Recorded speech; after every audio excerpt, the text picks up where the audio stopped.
Chapter 4. Maybe I'm worried, Rick Deckard conjectured, that what happened to Dave will happen to me, and Andy smart enough to laser him could probably take me, too. But that didn't seem to be it. I see you brought the poop sheet on that new brain unit, Inspector Bryant said, hanging up the vidphone. Rick said, Yeah, I heard about it on the grapevine. How many Andys are involved, and how far did Dave get? 8 to start with, Bryant said, consulting his clipboard. Dave got the first 2, and the remaining 6 are here in Northern California? As far as we know, Dave thinks so. That was him I was talking to. I have his notes. They were in his desk. He says all he knows is here. Bryant tapped the bundle of note paper. So far he did not seem inclined to pass the notes on to Rick. For some reason he continued to leaf through them himself, frowning and working his tongue in and around the fringes of his mouth. I have nothing on my agenda, Rick offered. I'm ready to take over in Dave's place. Bryant said thoughtfully. Dave used the Voight-Kampff altered scale in testing out the individuals he suspected. You realize, you ought to anyhow, that this test isn't specific for the new brain units. No test is. The Voight scale, altered 3 years ago by Kampff, is all we have. He paused, pondering. Dave considered it accurate. Maybe it is, but I would suggest this before you take out after these 6. Again he tapped the pile of notes. Fly to Seattle and talk with the Rosen people. Have them supply you a representative sampling of types employing the new Nexus 6 unit. And put them through the Voight-Kampff, Rick said. It sounds so easy, Bryant said, half to himself. Pardon? Bryant said, I think I'll talk to the Rosen organization myself while you're away. He eyed Rick, then, silently. Finally he grunted, gnawed on a fingernail, and eventually decided on what he wanted to say. I'm going to discuss with them the possibility of including several humans, as well as their new androids, but you won't know. It'll be my decision in conjunction with the manufacturers. It should be set up by the time you get there. He abruptly pointed at Rick, his face severe. This is the first time you'll be acting as senior bounty hunter. Dave knows a lot. He's got years of experience behind him. So have I, Rick said tensely. You've handled assignments devolving to you from Dave's schedule. He's always decided exactly which ones to turn over to you and which not to, but now you've got 6 that he intended to retire himself, one of which managed to get him first. This one. Bryant turned the notes around so that Rick could see. Max Polikoff, Bryant said. That's what it calls itself anyhow. Assuming Dave was right, everything is based on that assumption, this entire list. And yet the Voight-Kampff altered scale has only been administered to the first 3. The 2 Dave retired, and then Polikoff. It was while Dave was administering the test. That's when Polikoff lasered him. Which proves that Dave was right, Rick said. Otherwise he would not have been lasered. Polikoff would have no motive. You get started for Seattle, Bryant said. Don't tell them first, I'll handle it. Listen. He rose to his feet, soberly confronted Rick. When you run the Voight-Kampff scale up there, if one of the humans fails to pass it... That can't happen, Rick said. One day, a few weeks ago, I talked with Dave about exactly that. He had been thinking about along the same lines. I had a memo from the Soviet police, WPO itself, circulated throughout Earth, plus the colonies. A group of psychiatrists in Leningrad have approached WPO with the following proposition. They want the latest and most accurate personality profile analytical tools used in determining the presence of an android. In other words, the Voight-Kampff scale, applied to a carefully selected group of schizoid and schizophrenic human patients. Those specifically which reveal what's called a flattening of effect. You've heard of that. Rick said, That's specifically what the scale measures. Then you understand what they're worried about. This problem has always existed, since we first encountered androids posing as humans. The consensus of police opinion is known to you in Lurie Kampff's article, written 8 years ago, Role-Taking Blockage in the Undeteriorated Schizophrenic. Kampf compared the diminished empathic faculty found in human mental patients and a superficially similar but basically... The Leningrad psychiatrists, Bryant broke in brusquely, think that a small class of human beings could not pass the Voight-Kampff scale. If you tested them in line with police work, you'd assess them as humanoid robots. You'd be wrong, but by then they'd be dead. He was silent, now, waiting for Rick's answer. But these individuals, Rick said, would all be... They'd be in institutions, Bryant agreed. They couldn't conceivably function in the outside world. They certainly couldn't go undetected as advanced psychotics. Unless, of course, their breakdown had come recently and suddenly no one had gotten around to noticing. But this could happen. 1,000,000 to 1 odds, Rick said, but he saw the point. What worried Dave, Bryant continued, is this appearance of the new Nexus 6 advanced type. The Rosen organization assured us, as you know, that a Nexus 6 could be delineated by standard profile tests. We took their word for it. Now we're forced, as we knew we would be, to determine it on our own. That's what you'll be doing in Seattle. You understand, don't you, that this could go wrong either way. If you can't pick out all the humanoid robots, then we have no reliable analytical tool, and we'll never find the ones who are already escaping. If your scale factors out a human subject, identifies him as android... Bryant beamed at him icily. It would be awkward, although no one, absolutely not the Rosen people, will make the news public. Actually, we'll be able to sit on it indefinitely. Although, of course, we'll have to inform WPO, and they, in turn, will notify Leningrad. Eventually it'll pop out of the papes at us. But by then we may have developed a better scale. He picked the phone up. You want to get started? Use a department car and fuel yourself at our pumps. Standing, Rick said, Can I take Dave Holden's notes with me? I want to read them along the way. Bryant said, Let's wait until you've tried out your scale in Seattle. His tone was interestingly merciless, and Rick Deckard noted it.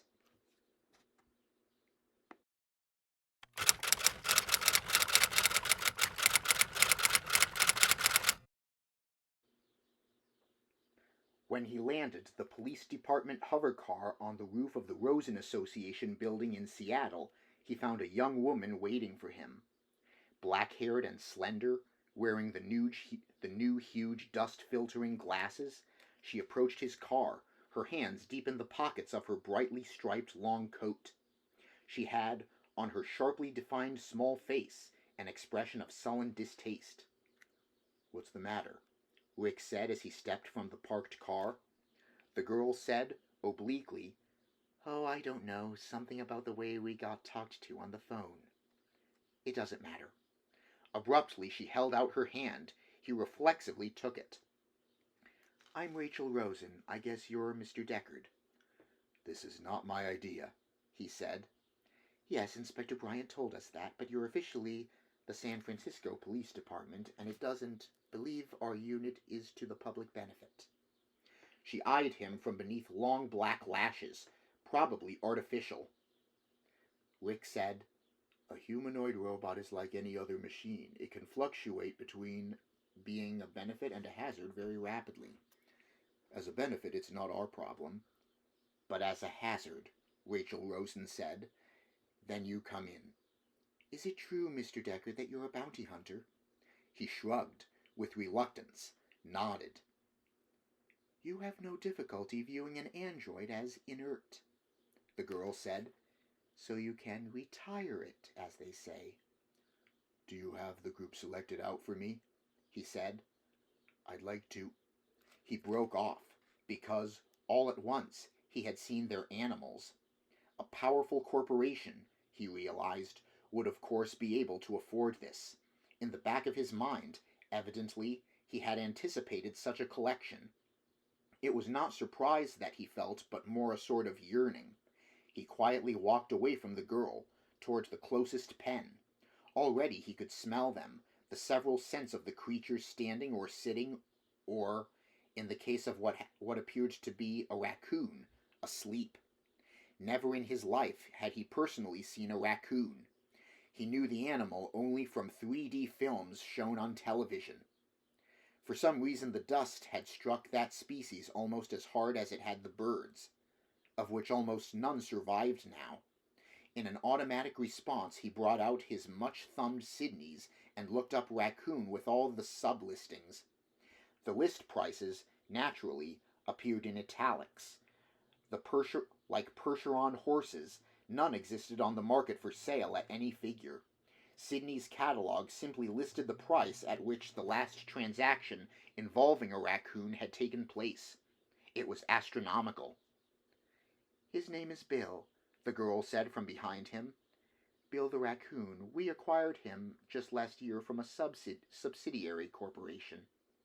She pointed past him, and he then perceived the armed company guards, standing with their machine guns, the rapid-fire little light Skoda issue.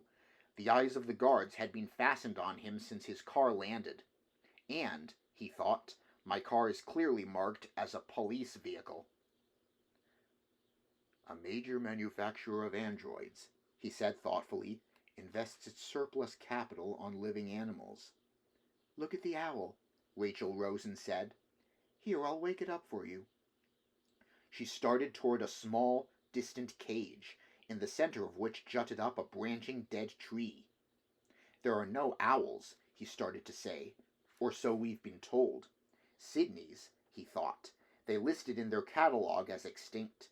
The tiny, precise type, the E, again and again throughout the catalog. As the girl walked ahead of him, he checked to see, and he was right. Sydney's never makes a mistake, he said to himself. We know that, too. What else can we depend on? "It's artificial," he said, with sudden realization. His disappointment welled up keen and intense. "No," she smiled, and he saw that she had small, even teeth, as wide as her eyes, and hair were black. "But Sydney's listing," he said, trying to show her the catalog, to prove it to her. The girl said, "We don't buy from Sydney's or from any animal dealer. All our purchases are from private parties, and the prices we pay aren't reported." She added, "Also, we have our own naturalists. They're now working up in Canada. There's still a good deal of forest left, comparatively speaking anyhow. Enough for small animals, and once in a while a bird." For a long time he stood gazing at the owl, who dozed on its perch. 1,000 thoughts came into his mind, thoughts about the war, about the days when owls had fallen from the sky. He remembered how in his childhood it had been discovered that species upon species had become extinct, and how the papers had reported it each day. Foxes one morning, badgers the next, until people had stopped reading the perpetual animal obits. He thought, too, about his need for a real animal. Within him an actual hatred once more manifested itself toward his electric sheep, which he had to tend, had to care about, as if it lived. The tyranny of an object, he thought. It doesn't know I exist. Like the androids, it had no ability to appreciate the existence of another. He had never thought of this before, the similarity between an electric animal and an Andy. The electric animal, he pondered, could be considered a sub-form of the other, a kind of vastly inferior robot. Or, conversely, the android could be regarded as a highly developed, evolved version of the ersatz animal. Both viewpoints repelled him. "If you sold your owl," he said to the girl Rachel Rosen, "how much would you want for it, and how much of that down?" "We would never sell our owl." She scrutinized him with a mixture of pleasure and pity, or so he read her expression. "And even if we sold it, you couldn't possibly pay the price. What kind of animal do you have at home?" "A sheep," he said, "a black-faced Suffolk ewe." "Well, then you should be happy." "I'm happy," he answered. "It's just that I always wanted an owl, even back before they all dropped dead." He corrected himself. "All but yours." Rachel said, "Our present crash program and overall planning call for us to obtain an additional owl which can mate with Scrappy." She indicated the owl dozing on its perch.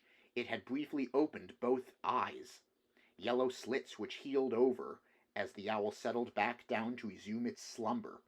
Its chest rose conspicuously and fell, as if the owl, in its hypnagogic state, had sighed. breaking away from the sight. It made absolute bitterness blend through his prior reaction of awe and yearning. He said, "I'd like to test out the selection now. Can we go downstairs? My uncle took the call from your superior, and by now he probably has—" "Your family?" Rick broke in. "A corporation this large is a family affair?" Continuing her sentence, Rachel said, "Uncle Eldon should have an android group and a control group set up by now. So let's go." She strode toward the elevator, hands again thrust violently into the pockets of her coat.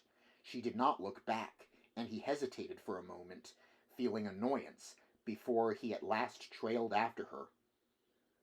"What have you got against me?" he asked her as together they descended. She reflected, as if up to now she hadn't known. "Well," she said, "you, a little police department employee, are in a unique position." "Know what I mean?" She gave him a malice-filled sidelong glance. "How much of your current output," he asked, "consists of types equipped with the Nexus 6? "All," Rachel said. "I'm sure the Voight-Kampff scale will work with them. And if it doesn't, we'll have to withdraw all Nexus 6 types from the market." Her black eyes flamed up. She glowered at him as the elevator ceased descending and its door slid back. "Because you police departments can't do an adequate job in the simple matter of detecting the minuscule number of Nexus 6s who bulk." A man, dapper and lean and elderly, approached them, hand extended. On his face a harried expression showed, as if everything recently had begun happening so fast. "I'm Eldon Rosen," he explained to Rick as they shook hands. "Listen, Deckard, you realize we don't manufacture anything here on Earth, right? We can't just phone down to production and ask for a diverse flock of items. It's not that we don't want or intend to cooperate with you. Anyhow, I've done the best I can." His left hand, shakily, roved through his thinning hair. Indicating his department briefcase, Rick said, "I'm ready to start." The senior Rosen's nervousness buoyed up his own confidence. "They're afraid of me," he realized with a start. Rachel Rosen included. "I can probably force them to abandon manufacture of their Nexus 6 types. What I do during the next hour will affect the structure of their operation. It could conceivably determine the future of the Rosen Association, here in the United States, in Russia, and on Mars." The two members of the Rosen family studied him apprehensively, and he felt the hollowness of their manner. By coming here he had brought the void to them, had ushered in emptiness and the hush of economic death. They control inordinate power, he thought. This enterprise is considered one of the system's industrial pivots. The manufacture of androids, in fact, has become so linked to the colonization effort that if one dropped into ruin, so would the other in time. The Rosen Association, naturally, understood this perfectly. Eldon Rosen had obviously been conscious of it since Harry Bryant's call. "I wouldn't worry if I were you," Rick said as the two Rosens led him down a highly illuminated, wide corridor. He himself felt quietly content. This moment, more than any other which he could remember, pleased him. Well, they would all soon know what his testing apparatus could accomplish, and could not. "If you have no confidence in the Voight-Kampff scale," he pointed out, "possibly your organization should have researched an alternate test. It can be argued that the responsibility rests partly on you." "Oh, thanks." The Rosens had steered him from the corridor and into a chic, living-roomish cubicle furnished with carpeting, lamps, couch, and modern little end tables on which rested recent magazines, including, he noticed, the February supplement to the Sydney's catalog, which he personally had not seen. In fact, the February supplement wouldn't be out for another 3 days. Obviously, the Rosen Association had a special relationship with Sydney's. Annoyed, he picked up the supplement.